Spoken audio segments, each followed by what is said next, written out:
Bismillahirrahmanirrahim. Assalamualaikum warahmatullahi wabarakatuh. Alhamdulillah alladzi khalaqal mauta wal hayata liyabluwakum ayyukum ahsanu amala. Asyhadu an la ilaha illallah wahdahu la syarika lah wa asyhadu anna Muhammadan abduhu wa rasuluh. Allahumma salli wa sallim wa barik ala sayyidina Muhammadin wa ala alihi wa ashabihi wa man tabi'ahum bi ihsanin ila yaumil qiyamah. Rabbi israh li sadri wa yassir li amri wahlul 'uqdatam min lisani yafqahu qawli wa ba'da.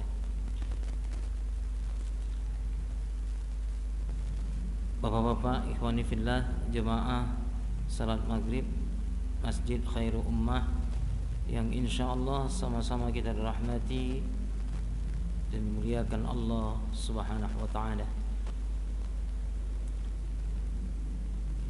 Pada maghrib yang penuh keberkahan dan kemuliaan ini, marilah kita kembali memperbaiki rasa syukur kita di hadapan Allah taala, di mana Allah Ta'ala senantiasa melimpahkan rahmat dan nikmatnya kepada kita semua, sehingga kita dapat bertemu dan berkumpul di dalam majelis ini untuk dapat menunaikan apa yang diperintahkan oleh Allah Ta'ala, baik perintah yang wajib maupun yang sunnah. Dan semoga kita dapat istiqomah setelah Ramadan berlalu, Syawal sudah berlalu pula.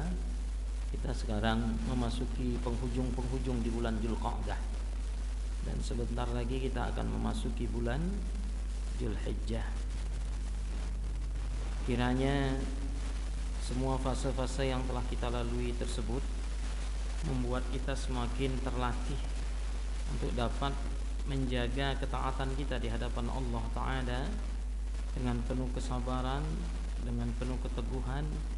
Kendati pun mungkin silih berganti kita diuji oleh Allah Ta'ala dengan hal-hal yang menyenangkan maupun yang tidak menyenangkan, sebab keduanya merupakan sunatullah yang akan diuji kepada siapapun hamba Allah yang dikehendaki oleh Allah. Bapak-bapak, ikhwani fillah, hari ini kita coba kembali mengingat apa yang pernah kami sampaikan beberapa bulan-bulan yang lalu tentang menggapai keberkahan dan kebahagiaan hidup. Dan kami mengulang-ulang ini terutama sebagai cemeti, cambuk hati bagi kami pribadi dan umumnya kita semua. Ada 4 keberkahan dan kebahagiaan hidup yang akan diberikan oleh Allah Ta'ala kepada seorang hamba. Yang pertama, menjaga konsistensi salat wajib kita, untuk senantiasa kita jaga tepat waktu berjemaah di masjid. Ini berat, Pak. Salat wajib ini berat. Untuk kita jaga konsistensinya, keteguhannya, keistiqomahannya, tepat waktu selama 5 kali salat fardu berjemaah pula di masjid. Sebab apa? Karena ini merupakan puncak amal yang paling dan sangat dicintai oleh Allah Ta'ala. Dalam satu majlis, Rasul sallallahu alaihi wasallam, baginda Nabi yang mulia yang kita cintai, beliau ditanya oleh para sahabat radhiyallahu anhum, ayu a'malu ahabbu ilallah ya Rasul, amal apakah yang sangat dicintai oleh Allah ya Rasul? Maka Rasul sallallahu alaihi wasallam yang mulia menjawab, as-salatu 'ala waqtiha, salat kalian yang kalian kerjakan tepat waktu berjemaah di masjid bagi kaum laki-laki. Ini berat, Pak. Hari ini mungkin kita dapat melaksanakan sholat maghrib dan isya kita nanti berjemaah tepat waktu. Tapi mungkin nanti di waktu subuh, bahkan esok hari di waktu zuhur, asar, kita dihadapkan dengan pusat-pusat kesibukan kita. Ada di antara kita yang terlena, terlalaikan, tenggelam dalam kesibukan, meskipun cuma sesaat sifatnya. Tapi ketika itu terjadi, yakinlah kita telah sedikit bergeser keteguhan kita, bergeser keistiqomahan kita. Maka orang-orang yang sebenarnya mendapatkan nikmat hidayah itu, satu di antaranya adalah yang mampu mempertahankan konsistensi salat berjemaahnya tetap di masjid. Beruntung nih adik-adik yang menjadi petugas imam, marbot di masjid. Apa keuntungannya? Mendapatkan kemudahan dari Allah untuk menjaga sholat tepat waktu di masjid. Kalau kita kan Pak tidak, lihat. Hari ini konsisten semua 5 sholat fardu kita. Tapi mungkin esok atau lusa mulailah. Apalagi nanti ada kesibukan-kesibukan mendadak yang seolah-olah itu tidak kita bisa tinggalkan. Pernah kita diuji begitu kan? Baik itu di kampung halaman maupun di sini. Apalagi di kampung halaman, lebih berat lagi ujiannya. Kita jarang bertemu dengan orang-orang yang selama ini tidak pernah berinteraksi, berjumpa, berkumpul dengan kita. Ada kerinduan. Nah kadang-kadang kita larut dalam kerinduan itu, berlama-lama bercengkrama dengan mereka, duduk-duduk dengan mereka, bercerita ke sana kemari. Tiba waktu sholat, datang, masuk, kita sungkan untuk bangkit dari tempat duduk. Pernah ini terjadi Pak? Pak? Pernah nggak kira-kira terjadi begini? Akhirnya meleset, kadang-kadang 5 menit, kadang-kadang 10 menit, ya. Apalagi ceritanya kalau kita berada di kampung halaman. Nggak usah di kampung halaman, kita yang diuji oleh Allah membawa anak-anak rekreasi beserta keluarga, kadang-kadang itu pun bisa menjadikan kita luput untuk menunaikan sholat kita tepat waktu, apalagi berjemaah di masjid. Ini rentan Pak, karena memang banyak kejadian orang-orang yang pergi ke tempat-tempat wisata itu Pak, itu biasanya larut dalam kesenangan, kemeriahan, kehebohan, ya, sehingga apa? Keistiqomahan kita itu sebenarnya akan tampak dalam kondisi seperti itu, dalam kondisi yang menyenangkan, yang menghanyutkan. Di situ nampak siapa yang teguh, siapa yang tidak. Makanya jangan heran banyak ibu-ibu yang berjilbab, berpakaian busana muslimah, pergi ke tempat wisata, tapi sholat tertinggal. Jangan heran Pak, karena memang apa? Yang ada di benak pikiran mereka adalah untuk menghabiskan waktu bersenang-senang di tempat rekreasi yang selama ini jarang dikunjungi. Coba kalau kita memasang niat dari awal, ya Allah ya Rabb, jadikanlah kepergian kami sekeluarga ya Allah semata-mata untuk melihat kebesaran Engkau ya Allah, kebesaran alam yang terdapat di kota ini, kota itu, kota A, kota B.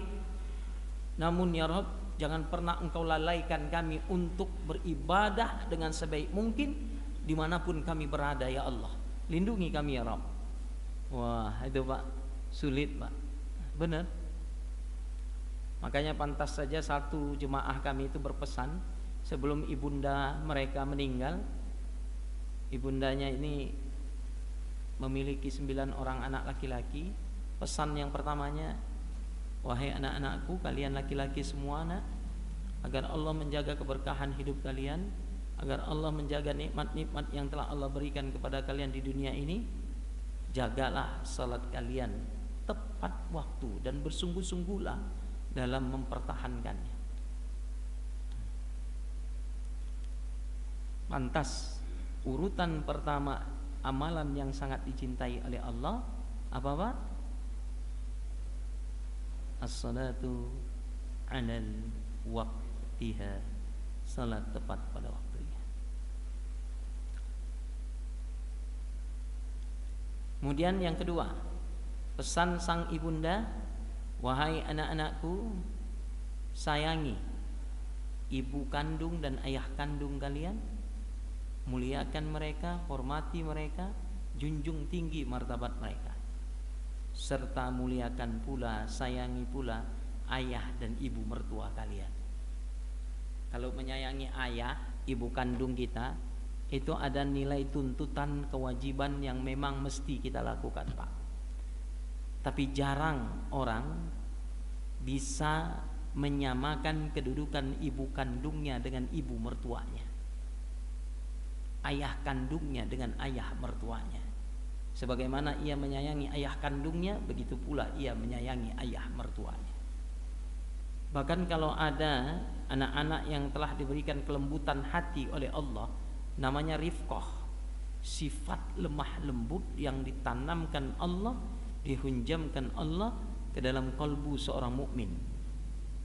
Itu lembut kepada keluarga terdekat, lembut kepada ayah ibu kandungnya, lembut kepada anak-anak kandungnya, lembut kepada anak-anak tirinya, lembut kepada ayah ibu mertuanya.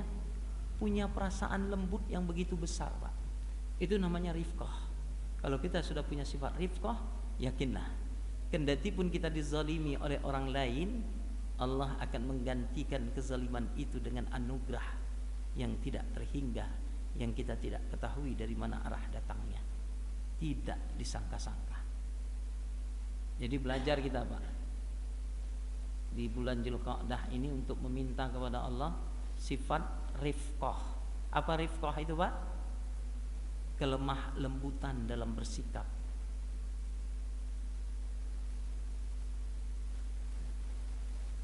Jadi yang kedua ini penting Pak. Surah Al-Ahqaf, surah ke-46 ayat ke-15. Kami ingatkan lagi kepada kita semua, apa kata Allah Pak? A'udzu billahi minasy syaithanir rajim. Wa wasainal insana biwalidayhi ihsana. Kami pesankan kepada seluruh manusia, apapun iman mereka, akidah mereka, kepercayaan mereka, baik mereka muslim, Nasrani, Katolik, Protestan, Buddha, Hindu, Konghucu, aliran kepercayaan dan lain-lain, terhadap ibu dan bapak kalian ihsana, berlakulah ihsan, lemah lembut, berperilaku baik yang sempurna. Kenapa? Allah ingin kita hanyut dalam perasaan kita untuk memikirkan, merenungkan apa yang telah dilakukan oleh ibu kita selama ini. Hamalathu ummuhu kurha wa wada'athu kurha. Ibu kalian, kata Allah, telah mengandung kalian dengan susah payah dan melahirkan kalian dengan susah payah pula. Masa mengandung sampai menyusui, bahkan menyapih kalian, menceraikan kalian dari susuan, itu lamanya selama salasuna syahran, 30 bulan. Bayangkan Pak, ketika kita masih janin, hebatnya ilmu Allah itu Pak. Ibu kita itu makan, ada sayur sop, kacang panjang, telur, ikan asin, toge, tahu, tempe masuk ke mulutnya. Namun ada yang salurannya itu khusus untuk dirinya, ada pula yang salurannya khusus untuk janin. Bayangkan itu. Jadi ketika kita masih di alam rahim ibunda kita, saya tanya sama bapak-bapak, apakah kita yang menjemput rezeki atau rezeki yang mendatangi kita? Pak, Jawab nih. Rezeki yang mendatangi kita atau kita yang menjemput rezeki ketika kita masih janin, Pak? Hah? Gak jelas jawabannya. Rezeki yang datang kepada kita. Betul itu? Benar. Kalau kita menjawabnya dengan penuh keyakinan, tidak dengan keraguan-raguan. Kita masih janin, bisa gak kita ngambil? Bisa gak kita mendatangi? Bisa nggak seperti sekarang kita berangkat pagi-pagi untuk tepat pergi ke perusahaan tempat kita bekerja, ke kantor, ke pasar, ke tempat kita mengais rezeki? Tidak. Bahkan ketika kita tidak mampu melakukan ikhtiar apapun, rezeki itu ditakdirkan untuk datang menghampiri kita. Itu hebatnya kita. Tapi kebanyakan manusia tiba-tiba setelah mereka berakal sempurna, memiliki kekuatan untuk bergerak, memiliki kekuatan untuk berbuat, bahkan perbuatan mereka terkadang melanggar aturan Allah, itu pun banyak di antara kita yang tidak yakin terhadap rezeki yang sudah ditentukan Allah untuk kita. Padahal dulu ketika janin kita tidak bisa berbuat apa-apa, rezeki itu yang justru didatangkan Allah untuk kita. Tapi kenapa ketika akal kita sempurna, puncak kedewasaan kita sempurna, umur kita disampaikan oleh Allah, wa balagha arba'ina sanatan, wa balagha asyaddahu arba'ina sanatan. Kami sampaikan masa puncak kedewasaan mereka itu usianya 40 tahun lebih. Berapa banyak orang di usia 40 tahun lebih ini, Pak, rumah tangganya bercerai. Kenapa? Karena suaminya banyak di PHK dari pekerjaan. Jadi seolah-olah suaminya dipecat dari pekerjaan, habislah batas rezeki suaminya. Sehingga para istri banyak yang menuntut cerai ke pengadilan karena suami tidak lagi bekerja di tempat dia bekerja. Padahal pekerjaan itu sendiri adalah anugerah dari Allah, rezeki dari Allah. Uang yang dihasilkan dari pekerjaan itu pun milik Allah dan rezeki dari Allah. Emangnya rezeki Allah itu cuma satu doang? Di kantor tempat dia dipecat, di perusahaan tempat dia bekerja dan dipecat saat itu? Tidak. Bumi Allah itu luas, anugerah rezeki Allah itu melimpah, karena kekayaan di langit dan di bumi adalah milik Allah. Jadi sebenarnya kalau ada para istri yang menceraikan suami-suami mereka karena dipecat ke tempat kerjanya, di PHK di pabriknya, ini para istri yang lagi gerot otaknya, Pak. Imannya lagi kosong. Benar, Pak. Ini sampaikan kepada para perempuan-perempuan ini. Kalau mereka benar-benar beriman, mereka hakul yakin, wa ma min dabbatin fil ardi illa 'alallahi rizquha. Masya Allah. Dan tidaklah satu makhluk yang bergerak di muka bumi ini melainkan telah ditentukan oleh Allah Ta'ala rezekinya. Ada, Pak, kisah dua imam mazhab. Satu imam apa? Ahmad bin Hanbal. Satu lagi imam Imam Malik. Ini berbeda dalam masalah rezeki, Pak. Yang satu bilang bahwa rezeki itu dimanapun kita berada, dia akan menghampiri. Dan imam mazhab yang satu mengatakan tidak, rezeki itu tidak akan datang kecuali kita jemput. Yang satu ngaji aja di taklim, Pak. Yang satu lagi Imam Syafi'i sama Imam Ahmad bin Hanbal. Yang satu lagi apa? Bekerja di pohon, di ladang kurma. Kemudian dengan hasilnya itu ia bawa kurma itu kepada gurunya. Imam Ahmad muridnya, Imam Syafi'i gurunya. Ya. Kedua-duanya ternyata benar, Pak. Kenapa? Karena yang pertama berkeyakinan bahwa rezeki itu akan didatangkan oleh Allah walau bagaimanapun dengan caranya, meskipun aku cuma duduk mengaji, mengajar taklim di sini, sementara engkau bekerja di ladang kurma, engkau pun akan mendapatkan rezeki. Ternyata terbukti. Apa buktinya? Yang mengaji gurunya Imam Syafi'i tidak bergerak sedikit pun untuk menjemput rezeki dunia, sedangkan muridnya bekerja paruh waktu di ladang kurma dan diberikan upah beberapa dirham serta diberikan sekeranjang kurma yang sangat lezat. Akhirnya beberapa dirham itu disisihkan untuk sang guru dan satu keranjang kurma itu diparuh dua untuk sang guru juga. Apa kata sang guru? Bukankah aku telah mengatakan bahwa Allah akan mendatangkan rezeki meski dalam kondisi apapun kita sebagai manusia. Dan engkau pun benar bahwa engkau telah bekerja dan mendapatkan rezeki dari apa yang telah engkau kerjakan. Kadang-kadang kita salah menempatkan diri, Pak. Makom kita ini belum makomnya duduk-duduk. Istilahnya apa? Wukuf. Orang kalau di Padang Arafah itu wukuf kan duduk aja, Pak. Ada orang rezekinya yang memang sudah sampai pada makam wukuf, dia duduk aja, rezeki yang datang kepadanya. Ada yang memang rezeki orang harus dengan cara tawaf, bahkan dengan sa'i. Bagaimana itu?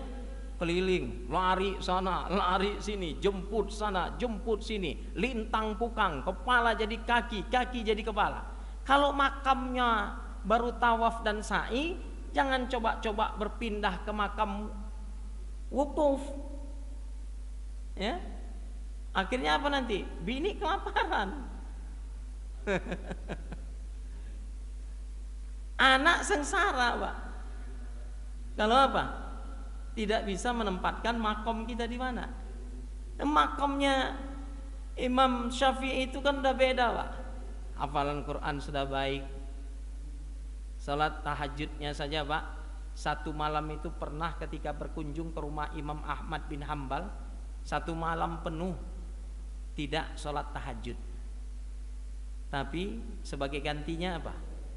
Beliau di rumah Imam Ahmad bin Hambal, muridnya yang solih, karena rezekinya didapatkan dengan cara yang halal lagi berkah, belum pernah ia merasakan senikmat di rumah itu, sehingga ia mampu merumuskan 40 persoalan hukum agama yang baru.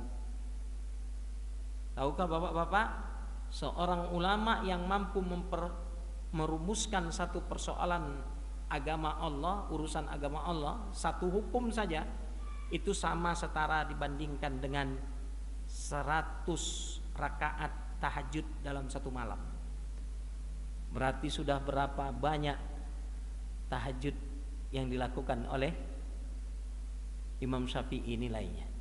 40 persoalan hukum kali 100. Berapa itu? 400. 40 kali 100 kok 400. Cemana Pak Ketua? Berapa? 4.000 rakaat. Bayangkan tuh. Bisa nggak kita mengerjakan 4.000 rakaat? Itu luar biasa, Pak. Kita jangankan merumuskan satu persoalan hukum agama Allah yang baru, ya. Membaca Al-Quran 3 lembar aja udah sepat mata. Bukan Quran yang kita baca, Pak. Hah?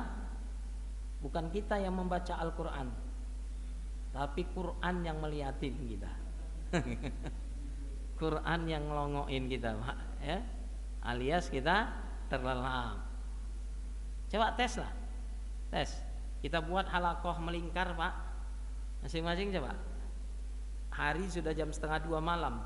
Coba tes baca Quran 3 lembar. Itu akan teruji, Pak. Nampak itu. Mana mata-mata yang pedih, pedas, nanti tewas duluan itu, Pak. Iya, kalau mengetes begitu tuh. Yang kedua, kami dulu oleh para guru-guru kami di pondok, kalau mau ngetes akidah tauhid seseorang, lepas dia, suruh ke area kuburan tengah malam, Pak, jam-jam 1, Suruh sendiri Pak, jalan di wilayah pekuburan Pak. Itu akan kelihatan mana akidah yang lemah, akidah yang kuat, akidah yang abu-abu. Kalau udah di tengah kuburan itu menggeletar, ada yang terbirit-birit, ada yang terkencing-kencing, ada yang menciap-ciap, lari, untang-panting, ada yang tenang-tenang saja, hatinya tenang. Mau di masjid, mau di tengah kuburan, dia yakin bahwa dirinya bersama Allah. Masya Allah. Kalau nggak percaya, buatlah Pak program seperti itu. Ya Pak. Kumpul kita 40 orang. Ini bukan sekedar uji nyali, uji tauhid. Beda uji nyali sama uji tauhid.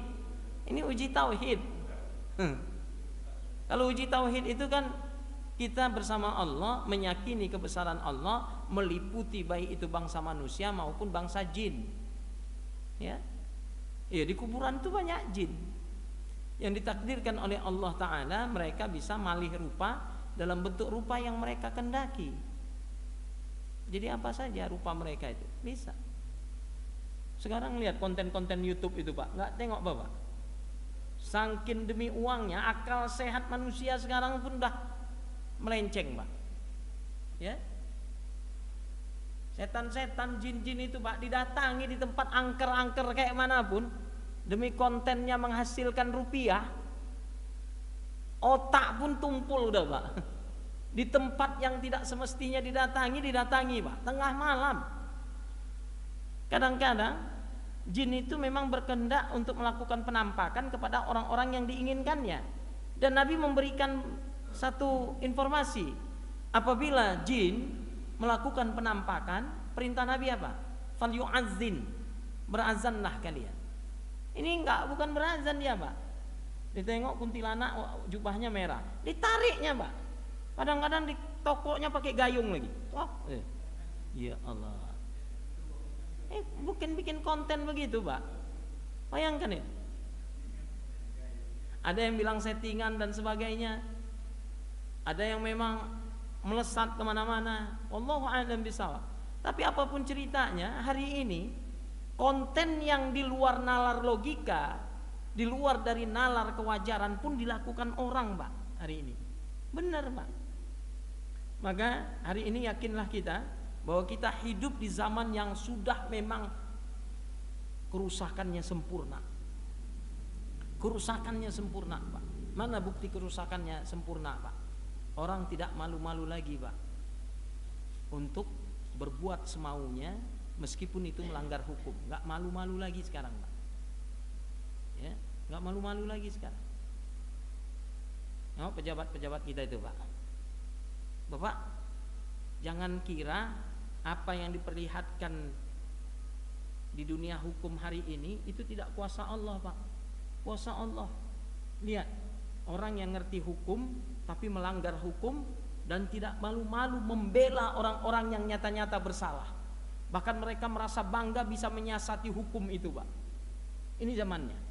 Maka Nabi mengatakan akan datang suatu zaman di tengah umatku di mana para ruwaibidah ditakdirkan akan memegang urusan orang banyak, urusan-urusan publik. Apa ruwaibidah itu? Orang-orang dungu yang otaknya ini sama sekali nggak berisi kepintaran, orang-orang yang otaknya cuma culas saja Pak, curang, itu diberikan amanah-amanah kekuasaan. Mereka yang paling banyak memegang jabatan-jabatan penting. Itulah yang disebut Nabi Ruwaibidah. Udah kita rasakan belum sekarang Pak? Udah.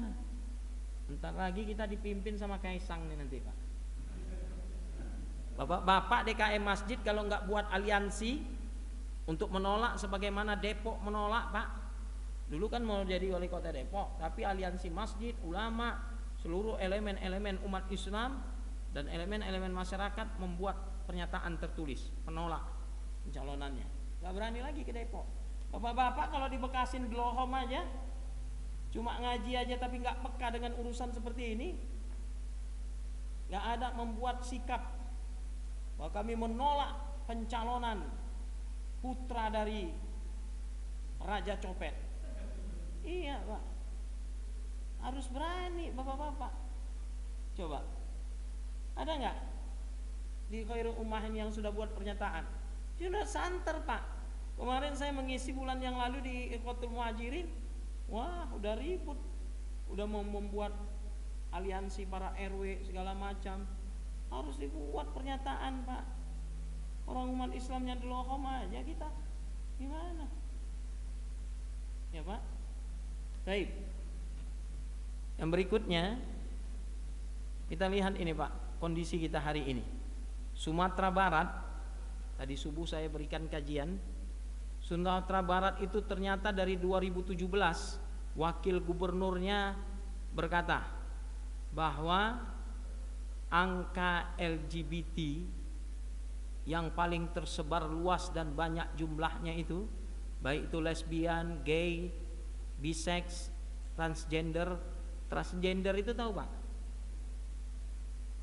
Perempuan jadi laki, laki jadi perempuan.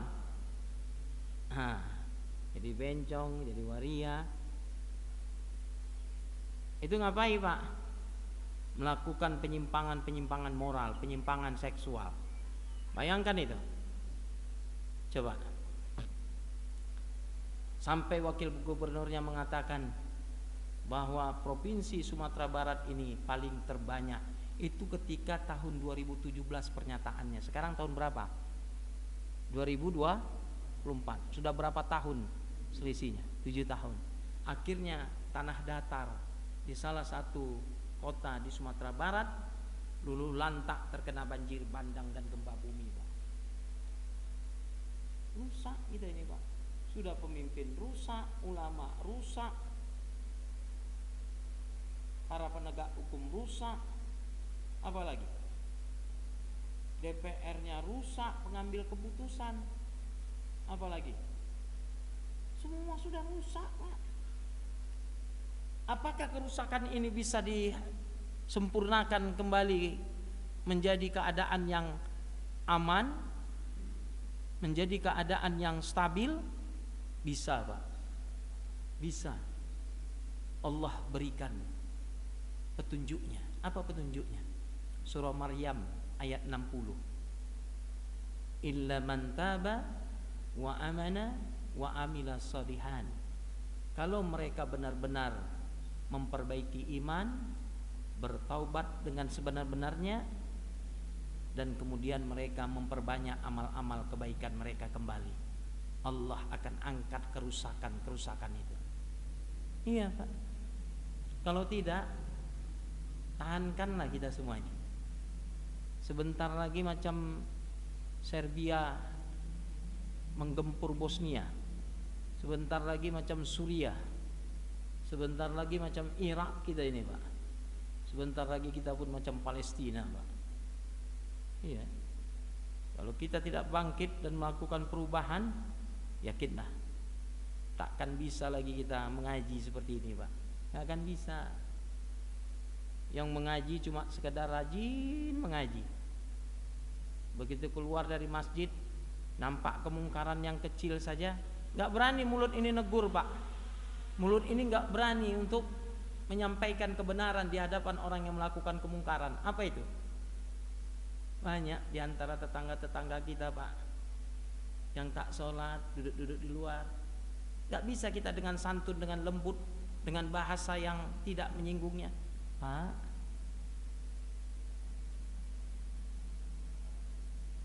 masih duduk di luar Pak? Oh iya, belum sholat? Nanya aja Pak. Dengan modal nanya, jangankan sama tetangga kita, dengan anak-anak kita saja Pak. Kemana putra-putra kita ini coba? Pak, ada yang putranya sudah balik di sini? Mana putra-putra kita coba? Mana Pak putra-putra kita? Bukan di Khairul Ummah saja, Ikhwatul Muhajirin, Rodatul Muhajirin, Algoni, di mana-mana. Kalau anak laki-lakinya sangat sedikit hadir di dalam masjid, itu pertanda bahwa kepedulian orang tua masih sangat minim Pak. Masih sangat minim. Ajak anak-anak kita itu Pak, ajak. Jadi orang Islam itu memikirkan bagaimana kepedulian mereka yang sangat tinggi terhadap orang-orang di sekitarnya. Kalau keluarga kita sudah kita pedulikan, yang kedua apa? Tetangga kita, Pak. Adab bertetangga di perumahan ini, Pak, banyak yang tidak diterapkan menurut sunnah Rasul. Apa itu? Satu, Abu Dzar Al-Ghifari itu istrinya, dirinya miskin, Pak.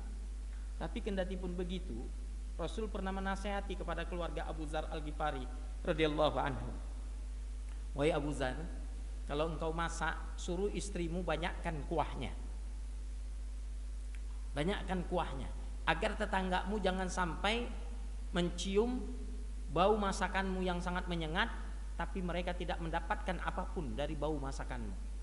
Maka bagikanlah, meskipun cuma sekedar kuahnya saja. Masya Allah. Itu yang pertama.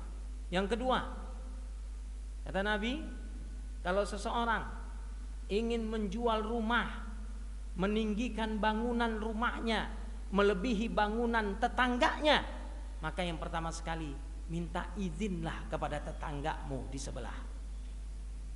Juallah rumah yang ingin engkau jual terlebih dahulu kepada tetanggamu. Kalau tidak sanggup, kepada yang sebelahnya. Tidak sanggup lagi, kepada yang sebelahnya. Kita pakai nggak etika ini, Pak? Nabi juga mengatakan, jika ada ranting pohon yang melewati pagar rumahmu, maka engkau telah berbuat zalim kepada tetanggamu. Kalau ada buah yang tumbuh dari pohonmu melewati pekarangan rumahmu, maka pohon itu, buah itu penuh menjadi milik hak tetanggamu. Jadi jangan marah kalau kita nanam pohon mangga, buahnya itu merembet ke tetangga, kemudian diambil tetangga. Jangan marah. Ini malam kita mengkaji nih. Kata Nabi, itu sudah sah, nggak diminta pun itu sudah sah menjadi hak milik tetangga sebelah kita. Makanya pakai otak. Kalau kita nanam pohon merembet kemana-mana, ternyata buahnya kemana-mana, pelit pula lagi kita, Pak. Yang jadi apa? Perang antara Irak dan Iran. Gara-gara buah mangga, ranum-ranum pula itu udah buah mangganya tempat tetangga. Giliran dipetik 3 biji, ngomelnya sampai di ubun-ubun, Pak. Segala bahasa binatang keluar. Gua nyapuin sampahnya, buahnya lu doang yang makan. Padahal Nabi sudah memberikan petunjuk, kalau ranting pohon melewati zolim, buah yang melewati menjadi hak milik tetangga kalian. Nah, ini praktekkan ini. Silakan, praktekkan ini. Ini sunnah Nabi. Hah? Yang ada berantem bilang, makanya lo ikut ngaji bilang. Kami udah dapat ilmunya. Kalau nggak percaya datang ke Khairul Ummah, ngaji, taklim. Begitu, Pak. Kita jual rumah kemarin di Geraha Harapan, ngeluh, Pak. Di depan, di samping masjid tuh ngeluh, Masjid Al-Ghani. Kalau begitu, Ustaz, kemarin ada tetangga kita Pak Fulan, nggak usah kita sebutkan namanya, itu jual rumahnya, Ustaz, sama saya, sama istri menawarkan 800, Ustaz. Kita tawar 4,5, nggak dikasih, Ustaz. Rupanya ngasih, Ustaz, sama agen rumah yang tinggal di sini juga, tapi bloknya berbeda, nggak usah kita sebutkan namanya. Berapa? 2,5, Ustaz. Apa nggak sakit hati kita? Itu nggak boleh itu, Pak. Sama tetangga sebelah rumahnya sengaja dia buat harga yang tinggi, nggak laku-laku, ditawar separuh harga, nggak dilepas juga. Padahal 4,5 ditawar, malah dikasih ke orang lain yang tukang agen rumah, Pak. Cuma 250 juta. Apa nggak sakit itu perasaan tetangga? Dia kan berniat dengan kemampuannya bisa melebarkan rumah itu, anaknya banyak. Sakit hati tetangga itu, menyumpah dia, dimanapun kau, kapan kau nggak stroke katanya. Nah, terucapnya itu, Pak. Jadi doa. Padahal Nabi memerintahkan, jual rumah kalian terlebih dahulu, informasikan kepada tetangga dekat. Ini enggak, ada orang Batak, Pak, banyak duitnya, wah, nawarnya 3 kali lipat, dikasih ke Batak, Pak. Tetangga yang tadi manyun aja, Pak, karena belinya tidak seharga yang dia inginkan. Ini nggak boleh, Pak. Ini mesti kita kaji nih, ada bertetangga nih, biar kumpul semua. Wah, biar terbuka otak-otak semua, Pak. Otak-otak yang beku ini wah, ternyata salah kami selama ini bertetangga rupanya. Etika bertetangga saja banyak nggak kita terapkan. Betul nggak Pak? Betul nggak Pak? Termasuk setiap tahun kalau manggil Ustadz, Imam Idul Fitri, Idul Adha, amplopnya segitu-segitu juga. Bisa ke sana-sana juga rupanya larinya. Pak Ketua tengok tuh ngurut-ngurut jidat. Saya pikir di WA Ustadz mesan daging katanya. Rupanya minta tambah isi amplop katanya. Ya Allah ya Rabb, dibongkar juga dalam majelis. Iya Pak. Nggak tahu dia beras sudah naik, apa udah naik, segitu juga. Ini nggak di sini Pak, nggak di sini, di sana. Ada di sana begitu Pak. Ya? Sengaja amplopnya dibuat beda Pak, agak panjangan dikit. Dibuka sama Ustadz tuh, pikir berbeda juga isinya. Rupanya sama-sama juga. Amplopnya doang yang beda panjangnya Pak. Isinya segitu juga. Ah itu di sana itu, nggak di sini. Itu kalau kayak gitu wajar kalau infak kaleng, isi kaleng infak rutin nggak bertambah-tambah. Masya Allah. Ini bercanda Pak, bercanda. Tapi kalaupun mau diamalkan dapat pahala sunnah juga. Baik Bapak-bapak. Jadi ini beberapa hal yang ingin kami sampaikan. Semoga di bulan Dzulqa'dah ini kita mampu untuk dapat mengamalkan apa yang sudah kita dawamin di bulan Ramadan, dan kita mendapatkan kecintaan dari Allah dan Rasulnya, insya Allah. Baik, mari sama-sama kita munajat kepada Allah Ta'ala. Semoga Allah memberikan kemudahan kepada kita untuk dapat istiqomah dalam melaksanakan seluruh amalan-amalan, baik itu yang wajib dan sunnah, dalam rangka mendapatkan kecintaan Allah Ta'ala. Na'udzu billahis samii'il 'aliim minasyaitonir rajim. Bismillahirrahmanirrahim. Allahumma shalli wa sallim wa barik ala sayyidina Muhammadin wa ala alihi wa sahbihi ajma'in. Ya Allah ya Rabb, kami memohon untuk dapat meraih cinta-Mu ya Allah, dan cinta para orang-orang yang mencintai-Mu ya Allah. Sampaikan kami kepada amalan-amalan yang dapat menghantarkan kepada cinta-Mu ya Allah, dan jadikan cinta kami kepada Engkau ya Rabb jauh lebih besar ya Allah dibandingkan cinta kami kepada diri kami sendiri, keluarga kami, dan air yang dingin, serta apapun dan siapapun di dunia ini ya Allah. Tolonglah kami ya Rabb untuk dapat istiqomah melaksanakan seluruh ketaatan kami kepada Engkau ya Allah, dalam bentuk perintah yang fardu maupun yang sunnah ya Rabb. Jangan Engkau biarkan semangat kami mengendur ya Allah setelah Ramadan melalui hidup kami ya Rabb. Pertemukan kami kembali dengan Ramadan yang penuh keberkahan dan kemuliaan ya Allah. Bantu dan tolong kami ya Allah di dalam majelis ini. Kami memohon dengan segala kerendahan diri kami ya Allah, agar kami memiliki akhlak-akhlak yang sempurna ya Allah.